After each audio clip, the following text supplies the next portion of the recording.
The problem that we've solved is that we've built an e-commerce platform where you can buy and sell goods online without providing any personal information whatsoever. Sure.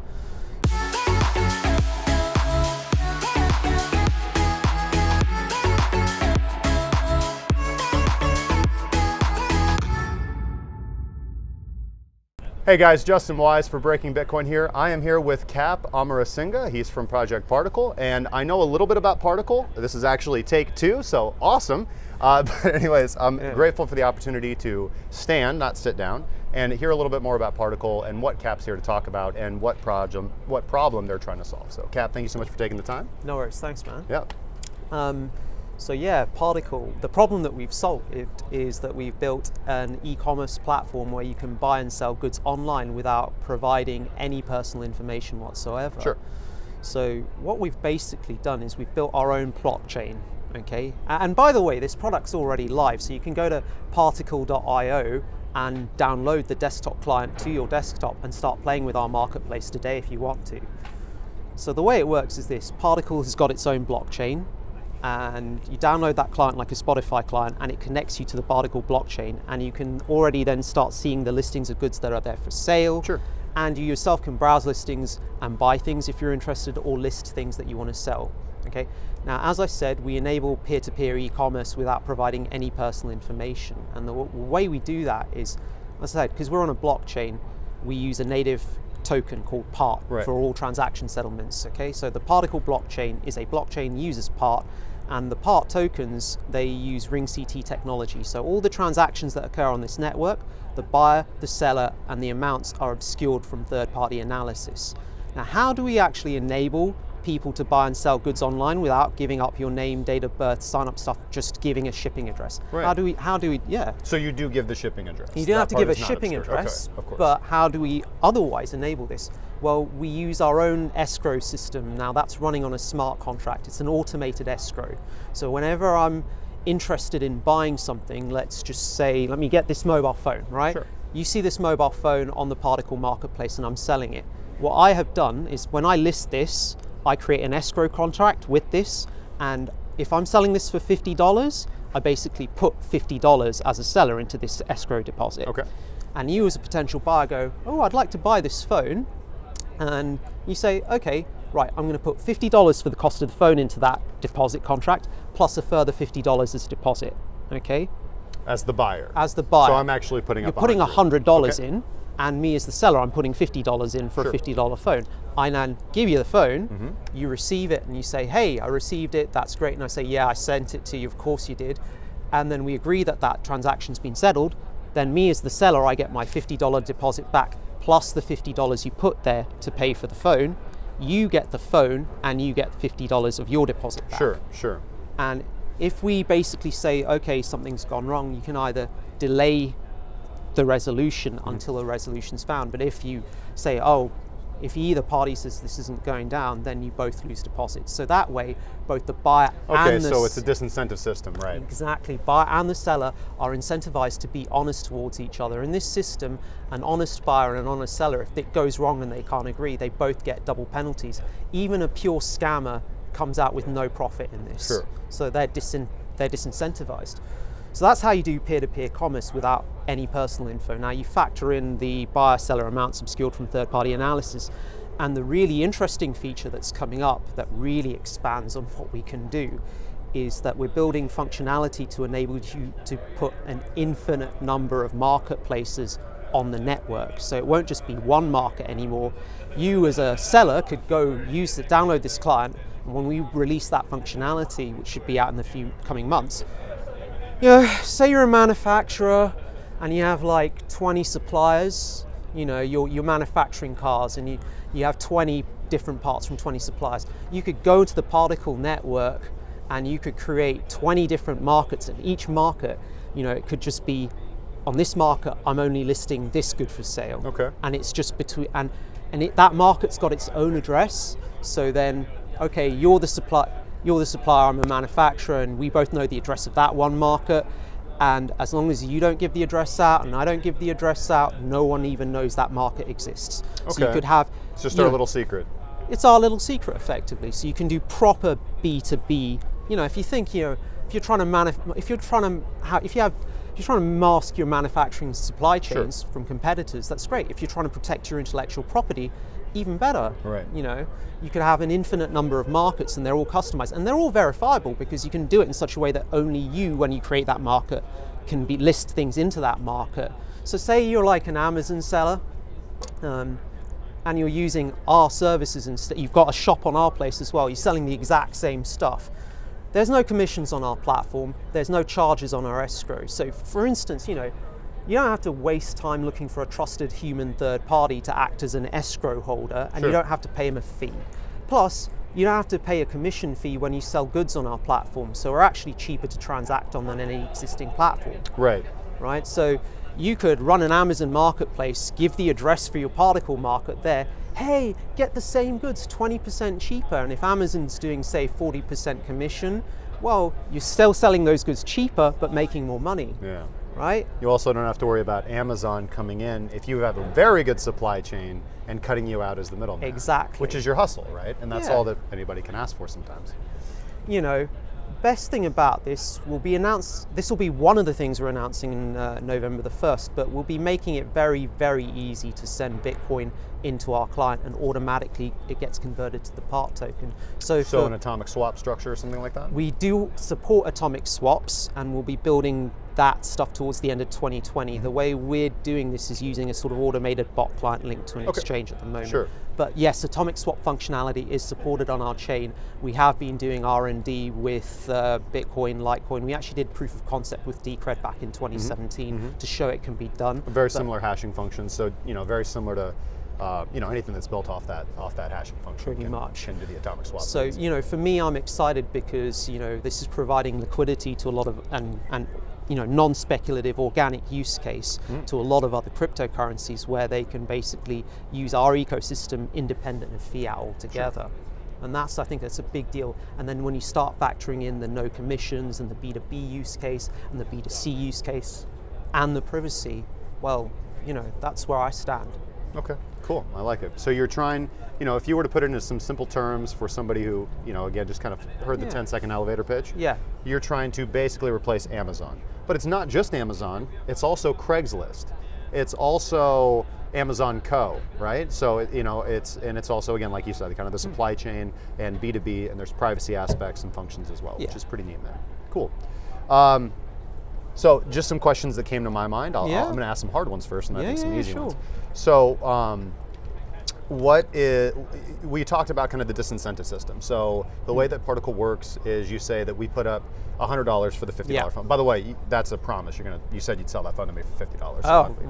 No! Okay. I just need a new phone. Sorry, I got a Samsung. How inconvenient do you think it is for somebody to put up $100 instead of $50? How long is that process? At what point, or and again, did you guys think of any alternatives to that, or? So we are currently building in bid cancellation and variable escrow features. Okay. So it can be essentially set by the seller effectively, or agreed by buyer and seller. Sure. So there is a variable escrow function in development. I think in terms of, I like to think of the ecosystem, it's an open source project. Sure. So an SDK is in the pipeline, or it's further down our development map from where we are. Cool. But with that in mind, I welcome developers to look at our GitHub repositories and to look at our ecosystem. I welcome companies to look at us and start going, well, do we want to provide lending services for escrow, people who need escrow? Do we want to provide insurance services for people using escrow in case of failure? So I think there's actually a lot of room for third-party integration for not just B2B, but for existing financial and commercial providers to be integrated with us. And that would be a pipeline and that would be an incentive for the lender. That would also be an incentive for the borrower as well, because now I don't have to put up my capital. I just pay a small fee to the lender, and it's still, if you can still outpace whatever your brick and mortar competition is, you're still doing something that's really good. And on top of that, you can also house that within the fact that this is private, this is secure, et cetera, which you can't get on Amazon. The best that you have is HTTPS and SSL. Good luck, cross your fingers. So. And you're not even worrying about data hacks, because if they take you hack Amazon, you suddenly got all your sellers, all your sellers' information. If there's no personal information, just shipping addresses, what are you taking at the end of the day? I like that idea. So where are you guys at? So you said that people could go to the website right now. What is the website again? Particl.io. Particl.io. So it's this thing. There you go. Nice. It's a good shirt too. I like it. Yeah. I dig it. Thanks, man. So you can go I to like this. the design at the bottom. Thank you. I'd like to just thank Erlof over there. He's did the design. Shout out to you, sir. Yeah. So you can just definitely go to this website. You can download the desktop clients. We've got versions for Linux, iOS, Linux, Apple, and Windows. Okay. Mobile platforms development is again on our roadmap. Gotcha. That's for sort of later this year. And yeah, by all means, start test driving it. The version you'll get today, we consider it an alpha in the sense that it works. You can buy, sell goods. Hopefully, in the next couple of weeks, we'll have the little Bitcoin integration box. Gotcha. You can just acquire the part token really easily. If you want to get hold of part tokens right now, they're on HitBTC, they're on Bittrex. You can check it out on the website. Again, there's a list of exchanges if you want to. Yeah, we got listed on there last week. It was amazing. Cool. Oh, dude, congratulations. Congratulations. man. Awesome. Yeah, so by all means check out the website if you want to find more, but there's quite a few ways. With the announcements what we're doing, I'm doing a speakers talk on November the 1st. I'll be at the industry stage and I'll be giving some pretty major announcements that relate to partnerships, mainstream adoption, and vendor networks. And I'm not going to say who we're partnering with. All I'm going to say is fiat gateways, debit and credit cards. Getting part is going to be really easy. Cool, man. I like it. Yeah. Sounds good. Well, I'm excited. I'm excited to hear you guys at Epicenter on November 1st, correct? Yeah. We'll be there in just a couple days. Just got to make it through the Wednesday because just got to find something to do on that day. Okay, so you got some partnerships coming up. We talked about that. You guys are on Bittrex. They can get you on HitBTC as well. And right now, you do need the token to participate in the ecosystem. Yes. There's not any, like you said, you guys are working on integrating the Bitcoin very simply. So how would that look? Like you do that. So you would send Bitcoin into the client and it would get swapped into part immediately for transacting. You don't need to then download. And that's the app that you download on your desktop or mobile when you download the client software, it will just allow you to send Bitcoin to it straight away. Awesome. So you just get a Bitcoin deposit address. Yeah. And it's great because I think you can then start. You've effectively got L2 privacy for Bitcoin if you think about it, because send BTC, get swapped to part ring CT to another address, back out to BTC. Yeah, and now is it? Are you guys? Again, we talked about this earlier, so forgive me for repeating the question, but it's not an atomic swap. It is basically an exchange bot that is automatically doing the conversion, right? Okay. Atomic swaps will come out later and the underlying stuff is there and works, but making it robust enough for that sort of deployment is stuff that we're working the fine-tuning out. So essentially, anybody that was doing the chain analysis could see. Are you recycling the address? Is it going to be a one constant one? I feel that depending on where you guys are trying to stand, it'd probably be one constant address, probably for all of time, unless something went technologically didn't change. So they would see the transaction to the exchange bot, but then your money, and not to use this term, but your money is effectively moved through the order book. Yeah. Comes out somewhere completely different. It's almost random, from an independent observer, and goes right in the part. And you have Particl. Okay. Cool. I like that. Now, are there any? This is generally the part of the conversation that either I like to have or I don't like to have. Token economics. So, is there anything besides utilizing part on the ecosystem for the part token? Essentially, is there any other incentive to acquire it, to hold it, to utilize it, things of that nature? So, the incentives I think are really strong. There are currently 9 million part tokens in circulation. Well, 8 million because 915K is locked. Now, of those 8 million, it's a proof of stake network, which you just have to appreciate it's a proof of stake network. Current PA inflation supply is 3%, which will go down to 2% per annum from the middle of 2020 for eternity. Okay. Now, the way I look at it is this: this is at the moment the market dynamics. I would say Particl as a network, little known, relatively illiquid. Okay, it's $1 a part token. It's pretty damn cheap. Now, what I would say is this: 50% of the holders are staking, so it's locked. My thinking is this: if you're a vendor and you're using this platform to transact, you're creating an escrow contract that locks up some of the supply. Now, if you then sell the goods, you could potentially stake some of that part as well, which locks up more of the supply. So, as organic, non-speculative transaction activity on this network increases, the circulating supply is going to come diminishing as more values entering it. Low supply, low inflation, every transaction has a micro fee, and those then get added on top of your staking rewards. So if you're an early, mid, or I'd even argue late stage adopter, and you're a vendor, you're getting profit multipliers potentially with this network by being an early adopter that you would never get on Amazon or eBay or Alibaba. Yeah. Plus, you're not paying commissions on escrow or on your sales. It's a pretty big value proposition. Huge. I like that idea. You know, I think of some of the markets this applies to, you know, pharmaceuticals arbitrage, you know, ethically, you work within the regulatory framework. I think that's a huge market that this could appeal to. Any potential arbitrage markets for goods. If you start thinking on a bigger B2B, real mainstream level, we're talking trillions, potentially. Absolutely. A network like, I think this will inspire clones. I think people will look at our model and they're going to go, how can we copy this? Sure. And kind of on that same topic, do you have, you know, are there any coins that you kind of consider your competition, or were there any projects that inspired you, or, you know, also if you wouldn't mind, like kind of just speak to how you got involved with crypto as well, and kind of what your ethos or philosophy is like in this space. So, I mean, if you want to look, we're by far the most advanced. We have a live working product, and we have a very rapid development time frame from here, and we have pretty significant partnerships and adoption stuff coming up. If you want to, you can look at products like Syscoin, BitBay, SafeX. You know, of those, the projects I probably respect the most are BitBay because they incorporate the same double deposit escrow, and they have a genuine decentralization ethos. So I have a lot of respect for them.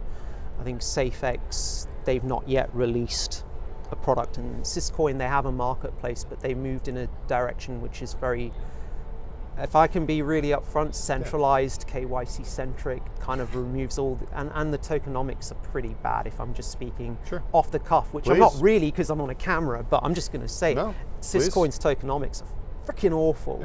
Their project is dire. I'm just going to say it now. They're the worst. And they have a horror. Anyway, I'm not going to go on. I got bad things to do. How did I get into crypto? I want to thank Ethereum for that. So my background, I work in emergency medicine. So I'm an ER doc based in the UK. Now, I discovered Bitcoin in 2012, and I said, I'm going to put 5K, 6K. I thought this was the next big thing. I thought, this is amazing. I just saw it straight away. And I put it off every day, and then one person put it off. And then literally 12 months later, it went from like $10 to $1,200. And I remember crying on a night shift, driving home. I was like, oh. Anyway. I could have been rich. Could have been so rich. I've discovered Ethereum through a random Google newsfeed article. Varuni Vera on Vox was talking about Ethereum around the time of DAO, and thought smart contracts. Immediately put together what the potential for this was in terms of, you know, creating value through efficiencies. And I thought, I'm going to get me on this. And that's when I started educating myself financially, learning about, you know, cryptocurrency. If you want to learn how to become independent financially, not necessarily even if you're out there to make money, just learn how cryptocurrency markets work. Go study exchange mechanics. It's the most fascinating thing, you know. From my background, to just look at this stuff socially, it's so interesting to me because it's so relevant to what I see on a day-to-day basis. I see a lot of stuff to do with social and economic injustice, and it's crazy, and inherent inefficiencies in our day-to-day. And you just go, can there be something better? Can there be something more equivocal, something fairer, better than what we have? And I can see it, and I can see a greater route to independence, to freedom. It's incredible. I think the technology that people have here, you know, we can bring the old stock.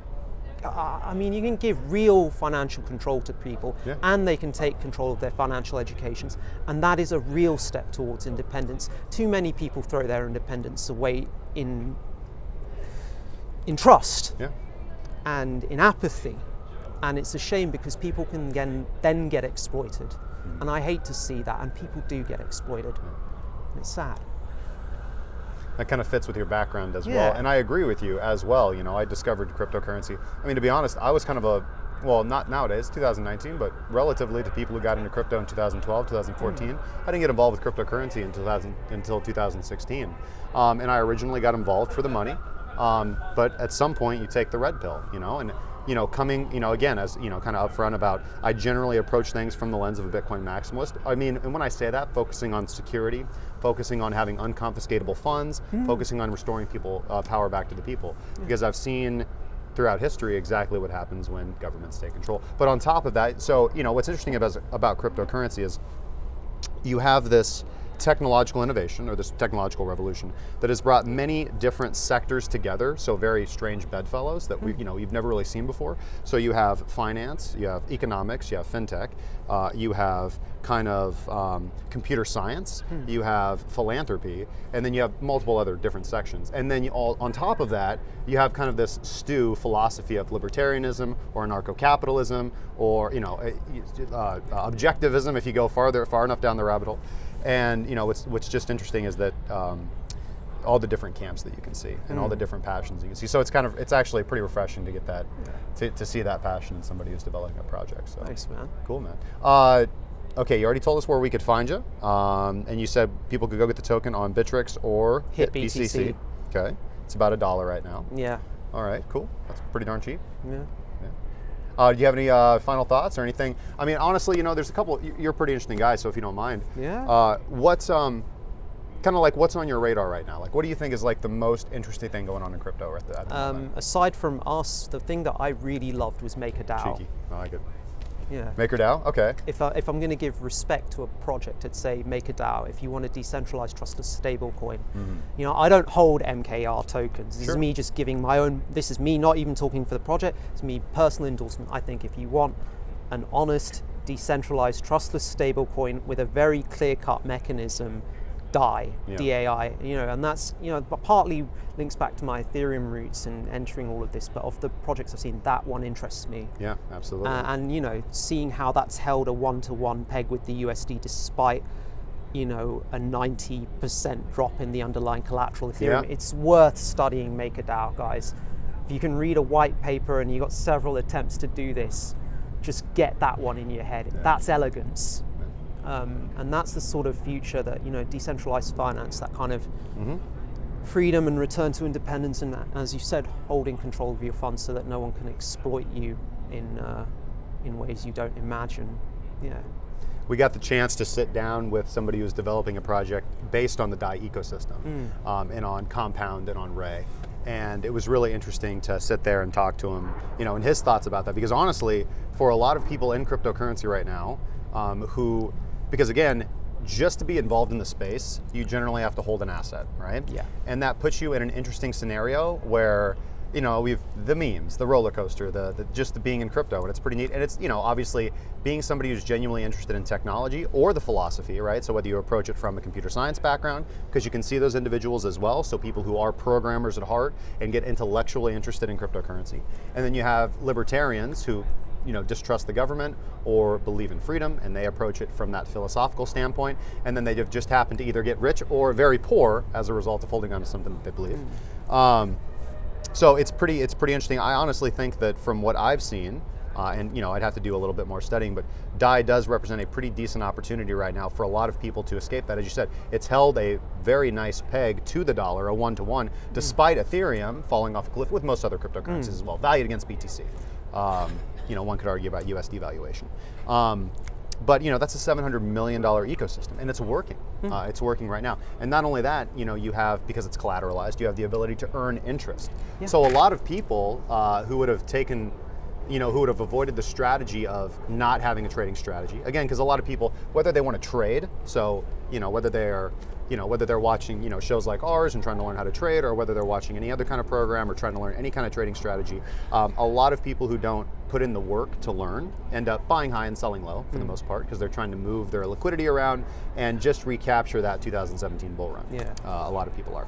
But just moving into DAI, they would have just as much money. They would have rode out 2018, and they would have earned interest as well. Yeah. So, and it's just pretty neat how that whole ecosystem works together. And again, I honestly, I'm not an expert in that, so I'd like to do more research, but it's pretty interesting. Final thoughts? I think it's been a great interview. Yeah, awesome, man. I appreciate it, man. Give me a hug. Yeah, for sure, right, man. There you go. You're a cool dude, man. Thank you, man. Thank you. And you're a good talker, man. You're well spoken. I really appreciate it, man. Appreciate it. And I've got to talk to some really neat people here, so it's cool to see the, it's cool if it's dry. I can deal with that. It's cool if it's very technical. I can deal with that. But it's cool to see fashion. It's cool to see somebody who. It's cool to see the right guys. Yeah, it's cool to see the right guys, man. So thank you so much, man. I appreciate it. Thank you so much for taking the time, Cap. No worries, dude. Yeah, much appreciated. Appreciate it.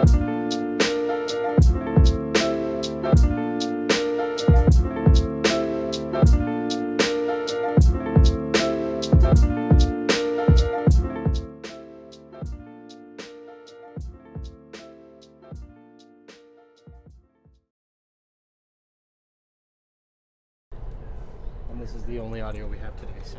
Cool. So do it Okay. again. Yeah, so we need to start over. I'm sorry about that. That's cool. It's all good. Test one. It was off to it was off to a strong start. It Cool. was. Two's gonna be awesome. Well, Now you have to say his name again. well, no, Amarasinghe, I got it, man. It's one of my You best. nailed it. It's different. You got it straight first time. Thank It's you. great. Appreciate it. Yeah, It's yeah. a lot of trying, man. A lot of camera work. All right. Now I can say like I know a little bit about Particl, right? Now I don't have to sell.